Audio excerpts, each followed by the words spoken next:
شجع ريال مدريد وهسقف لامين يامال.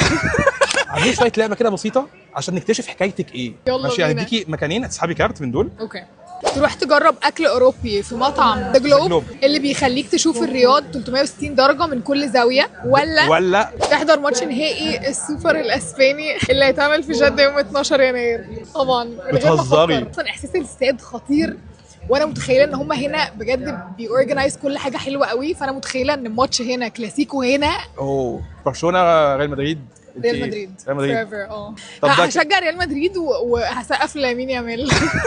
تروح تجرب كايت سيرفنج وحاجات تانية في خليج نصف القمر. ايوه. في منطقة الشرقية، ولا تروح تنط من فوق الجبل وتعمل حاجات كلها ادرينالين في تجربة الزيب لاين في العلا. طبعا مبدئيا نفسي قوي قوي قوي اروح العلا جدا. اوكي. بتفرج على كل الصور والفيديوز بتاعت العلا، مكان خطير نفسي اروحه.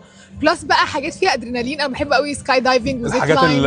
طبعا الخطر دي. كوسترز، اي حاجة. ايه اخطر حاجه عملتيها في حياتك؟ سكاي دايفنج. تقضي اجازة في منتجع سانت ريجس البحر الاحمر في فيلا خاصه بحمام سباحه خاص، ولا تعمل باراموتور، مش عارفه ده ايه، رحله طيران. صورتها موجوده عندك. تشوف الله فيها الرياض كلها من فوق. طبعا بحب البحر جدا، بس الحاجات اللي فيها ادرينالين انا بفتكرها يعني بتبقى قريبه ليا، بفتكر الاحساس. انت عامه حكايتك كده احنا خلاص كده خلصنا.